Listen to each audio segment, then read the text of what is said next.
Uy. Hola, yo soy la doctora Salia Ruiz, gastroenteróloga y endoscopista. Yo trabajo en el Hospital 25 de IMSS de la ciudad de Monterrey. El día de hoy les hablaré sobre la diarrea no infecciosa, abarcando principalmente los trastornos funcionales, el síndrome de intestino irritable y los síndromes de mala absorción. La diarrea crónica no infecciosa se caracteriza por la presencia de evacuaciones disminuidas de consistencia la mayor parte de los días durante un periodo mínimo de 4 semanas. Esa es nuestra pauta. Se presenta en 3 a 5% de la población y cerca del 40% de esos pacientes es mayor de 50 años. Todos los afectados por este síndrome tienen deterioro de la calidad de vida en menor o mayor grado, modificando las actividades cotidianas y laborales, y además de ser una causa de ansiedad, miedo, disminución de la autoconfianza y pena. Por eso es la importancia de este tema.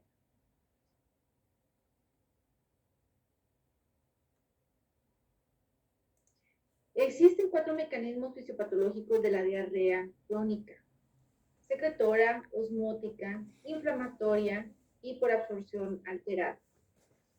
Pero esta clasificación es bastante compleja y el enfoque práctico es dividirlo en diarrea clasificada por funcionalidad o diarrea orgánica. Entonces, por ejemplo, la diarrea secretora es cuando existe una alteración del transporte de iones a través del epitelio intestinal y se va a producir una diarrea acuosa con un volumen mayor a 1 litro y que esta diarrea va a persistir a pesar del ayuno. Entonces, ustedes van a recordar a aquellos pacientes que nos dicen: doctora, doctor, yo no como nada y a pesar de eso sigo con diarrea. Yo no sé de dónde sale esta. Estos ejemplos, los mejores ejemplos para este tipo de diarrea secretora, son pacientes que presentan adenoma velloso, tumores carcinoides, carcinoma medular de tiroides. Pasamos a otro tipo de diarrea, como la diarrea osmótica, que es cuando hay exceso de solutos no absorbidos o no absorbibles en la luz intestinal. Entonces, ingerimos algo que está hiperosmolar en la luz intestinal. Y se va a producir una diarrea acuosa con un volumen menor a 1 litro. Y esta diarrea, a diferencia de la diarrea secretora, sí va a mejorar o va a disminuir con el ayuno. ¿Y cuál es el mejor ejemplo? Es el déficit de disacaridasas y los laxantes osmóticos. Por ejemplo, con un paciente que presenta estreñimiento, pues le damos laxantes osmóticos. Así es como actúan. Otro tipo de diarrea, que es la diarrea motora, es cuando está el tránsito intestinal acelerado. Un ejemplo clásico, pues, es el hipertiroidismo, o, por ejemplo, cuando el tránsito está disminuido por sobrecrecimiento bacteriano en la neuropatía diabética. La neuropatía diabética también nos da diarrea.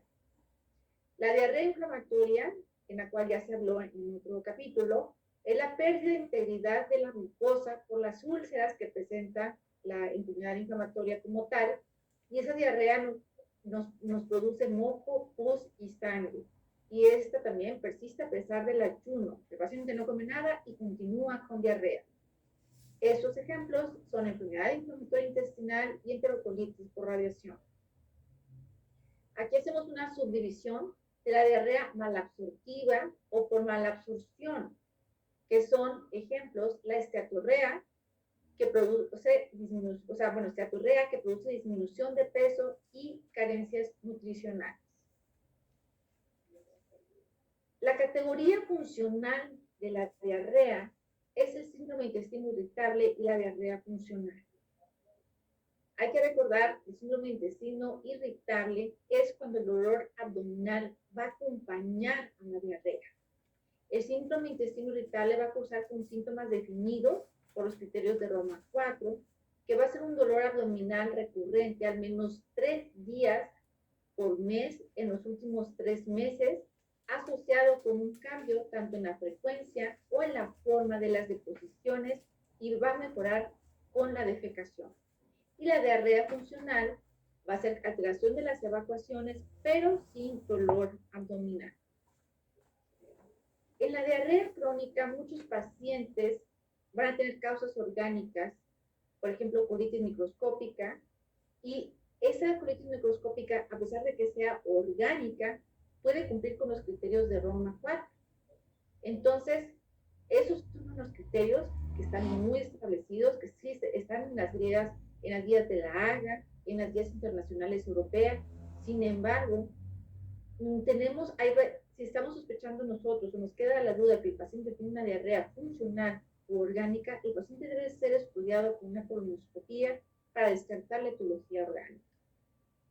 Para pacientes con síntomas relativamente leves y sin características de alarma, por ejemplo, no tienen datos de hemorragia gastrointestinal, es decir, no tienen sangre oculta en heces, obviamente ni sangre evidente, no presentan fiebre, no tienen pérdida de peso, y estos pacientes cumplen con criterios de Roma 4 para síndrome de intestino irritable o diarrea funcional, cualquiera de las dos opciones, esos pacientes pueden ser tratados perfectamente con terapia empírica porque no tienen bandera roja.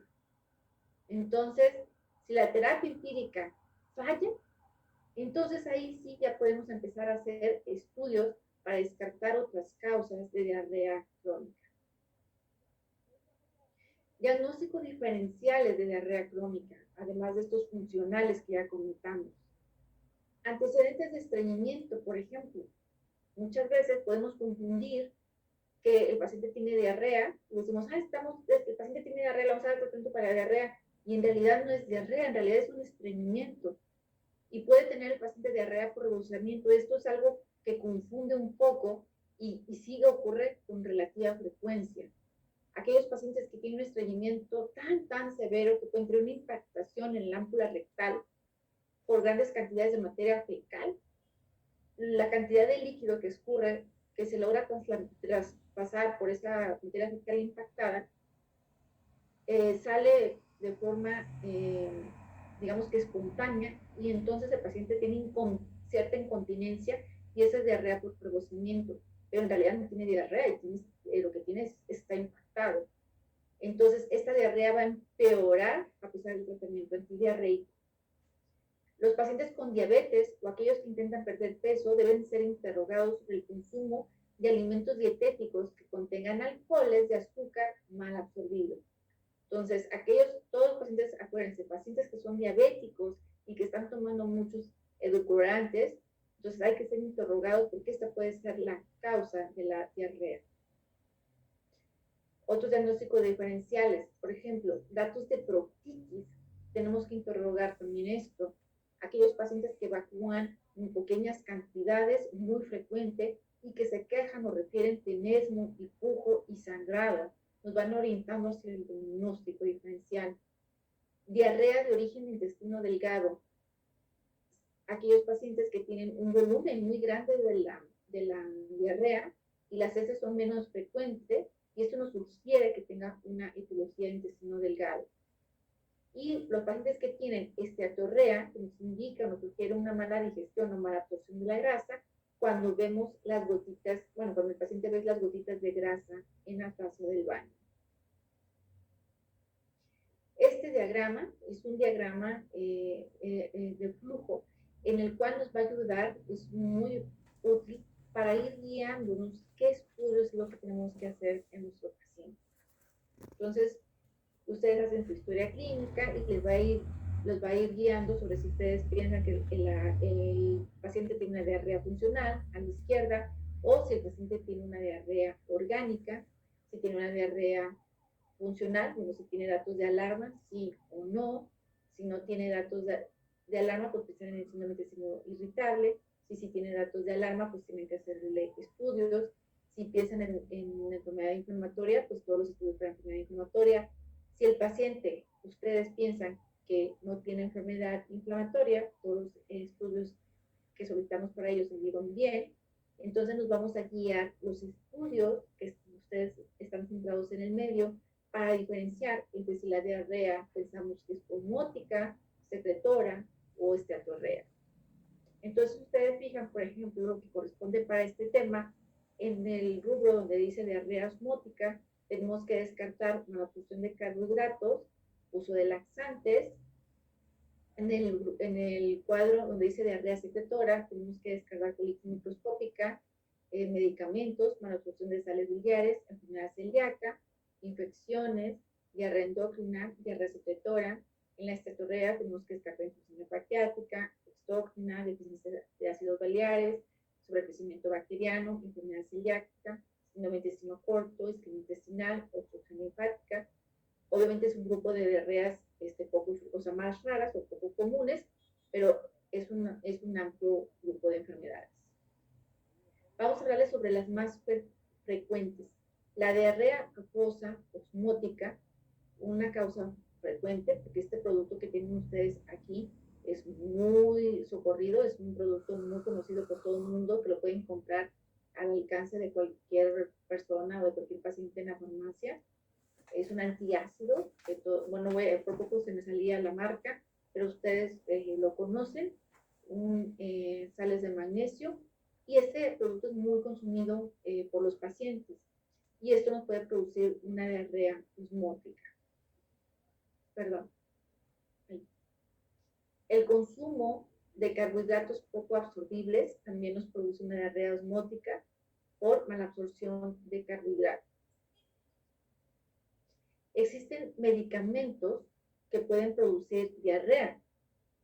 Aquí se menciona en esta tabla varios fármacos que son la causa de la diarrea. Entonces, los antiácidos con sales de magnesio, que ya habíamos mencionado anteriormente, por una diarrea osmótica. Los procinéticos, como la domperidona, la metoclopramida, que pues es parte, en mucha parte se utiliza como parte de tratamiento. Los parasimpático-miméticos, como la colestiramina, la quinidina, digoxina, como efectos secundarios. Los edulcorantes artificiales, que estos también sabemos que son causa de diarrea, y por eso cuando un paciente tiene diarrea se tiene que interrogar si no consume excesivamente estos productos. Algunos antibióticos, especialmente los de amplio espectro, como amoxicilina, ácido clorhilánico, ampicilina, cefalosporinas. Entonces, eso también.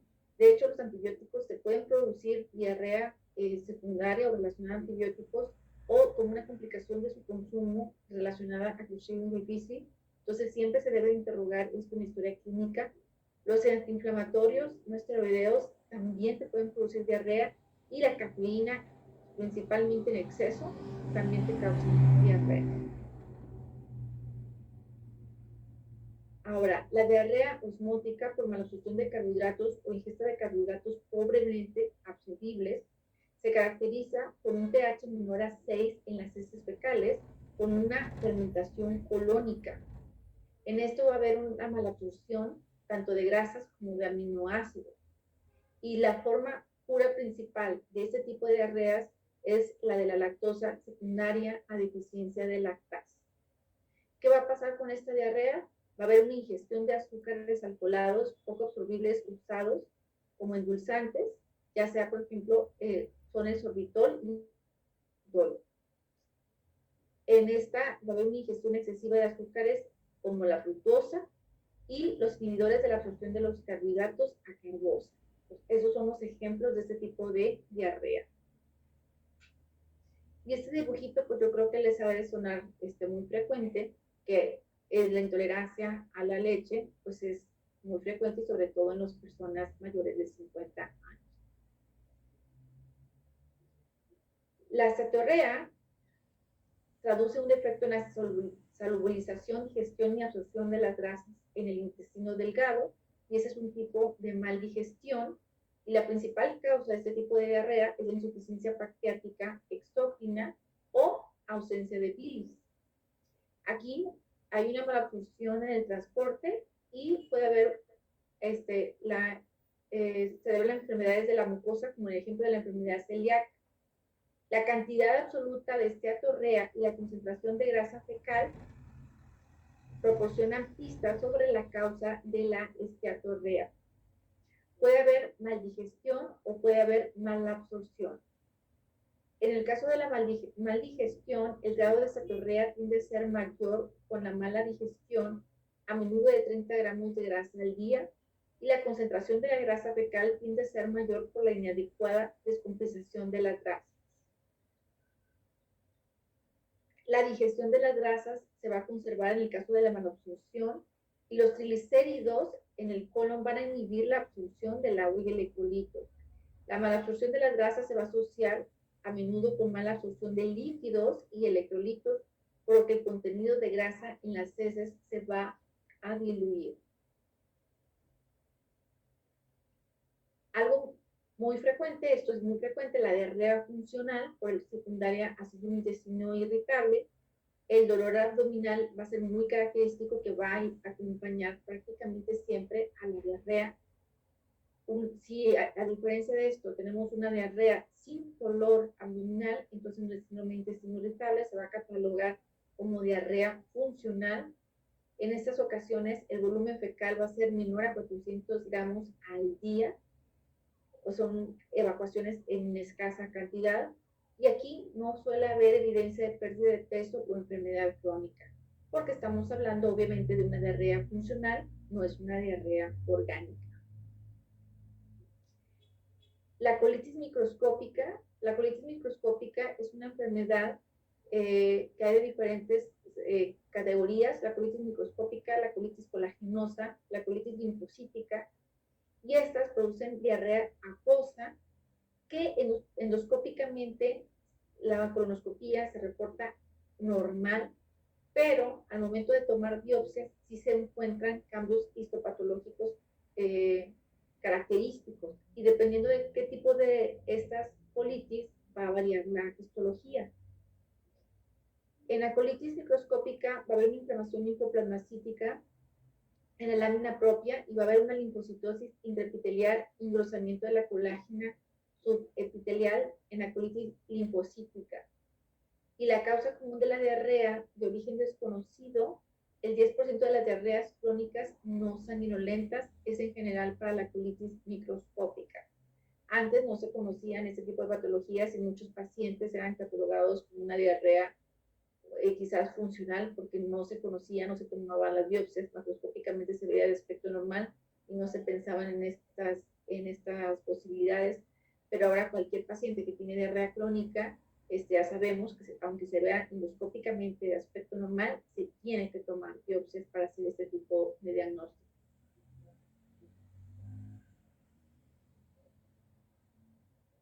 Entonces, siempre cuando estamos pensando en alguna diarrea por malabsorción, tenemos que, en el abordaje, tenemos que hacer múltiples estudios, tenemos que hacer radiografías de abdomen, tenemos que hacer endoscopía con toma de biopsia. Aquí tenemos que tomar biopsias de intestino delgado, o sea, de duodeno.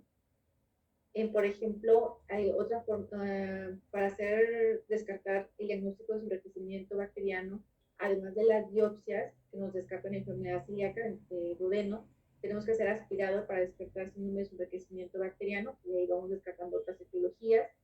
Tenemos que hacer una tomografía computarizada para descartar tumores, sobre todo de páncreas.